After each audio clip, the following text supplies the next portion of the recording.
mentioned mortgages, and I know you've spoken about mortgages in your speeches. What's the real opinion? Now, some ulama have given a fatwa that yes, it's allowed. One mortgage is allowed, one house is allowed because you need to stay. I mean, I just Some wanted of to them have clarify given that. some of them have given a fatwa that buying as many properties as you want, this is promoting capitalism within the Muslims. So what happens?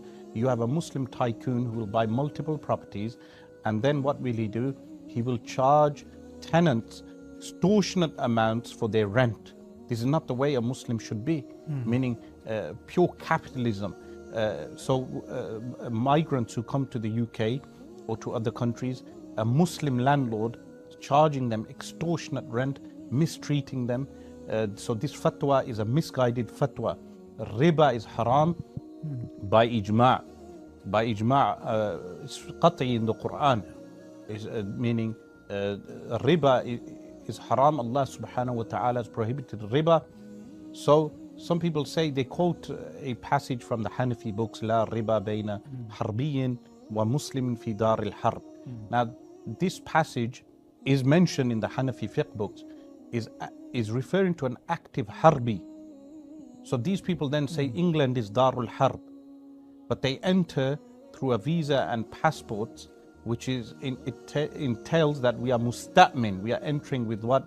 With security. Yeah. So how can you frame England or these countries that we live in terms of there's no active warfare? Because these books were written hundreds of years ago in a different world context. That world context was where you had a khilafah, there was Darul Khilafah, and anything out of the Darul Khilafah Was Darul Harb. But it entailed active warfare, because the Darul Khilafah was in active warfare with some of the Durul Harb, some of the countries that were places of war. So there are settler colonial entities, for instance, in the Middle East, where there is active warfare currently. So if a Muslim went there, in the Hanafi school, he finds one of these occupying forces soldiers. Not even a soldier, even a settler, who is settled within the illegal entity, within that illegal entity. Yeah. This is the Hanafi fatwa. You give him $10 and you say, pay me $100. That's permitted. So that's the actual fatwa. Secondly, some people, they quote Sarakhsi's al-Mabsut. In a Sarakhsi's al-Mabsut, he mentions that if you go to Darul Harb, you give 2 gold coins, you give away 2 gold coins in exchange for 1 gold coin. They say, look, this shows that you are allowed to give riba, pay riba, in order to receive a house. They quote this passage from Sarakhsi's al-Mabsut. The response to that is, if they had any knowledge with regard to currency, they would know that passage is referring to devalued gold coin, that you give 2 devalued gold coins to an active harbi and you attain the pure gold coin, you are benefiting by taking that. In reference to active Ahlul Harb, like the Hanafi fatwas that mention the selling of alcohol in Darul Harb. Those fatwas are referring to, for instance, if you were in the illegal occupying entity that we have today in the Middle East, and to one of those active harbis, you actually sold some commodities and you made money from them, which is benefiting you and harming them, because alcohol was seen as something harming them, that would be permitted. It's not referring to entering a country where you are living with a visa or a passport and you actively then sell alcohol. Na'udhu billah. That's a misguided interpretation. Now these people are very strict on the size of people's beards, but very lenient on a riba or photography and video.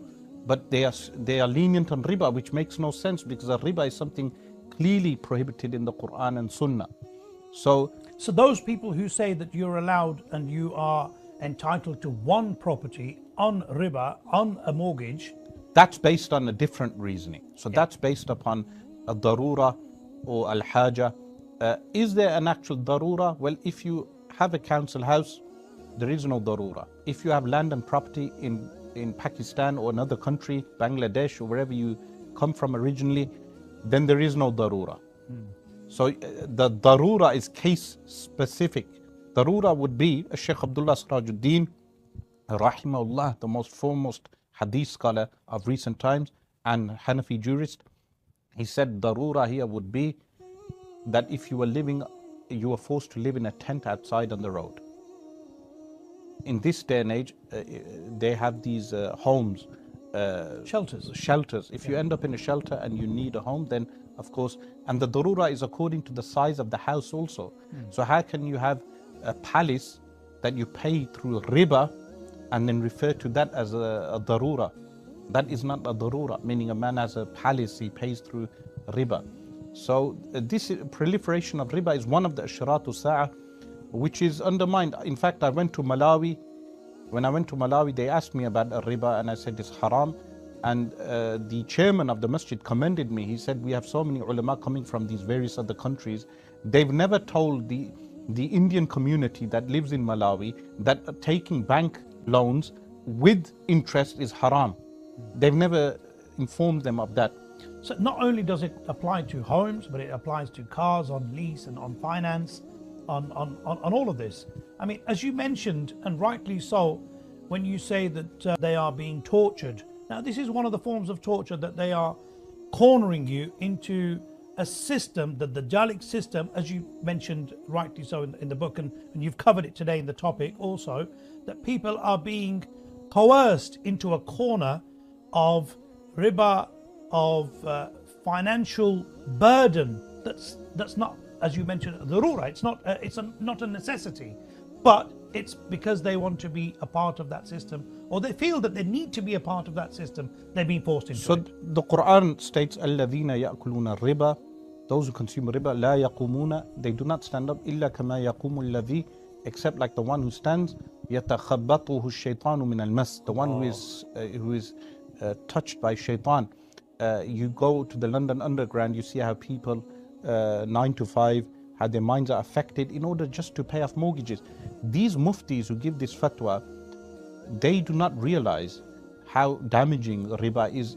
In England, how many homes are repossessed because people are unable to keep up with their payments? Exactly. Yeah. Thousands of homes are repossessed, so people lose their homes. They pay tens and thousands of pounds as payments, and then they are unable to keep up the payments because they lose their jobs because of extraneous factors like COVID-19 or other factors due to which they lose their job, and they lose their payments, they lose their homes. So this fatwa actually damages people. It harms them in the long run. They lose money. They may think that Muslims are benefiting because many of us have support systems, meaning within our families, but not everyone has this anymore. There are many Muslims who do not have a support system, and non-Muslims who are harmed by a riba. A riba harms Muslims and non-Muslims.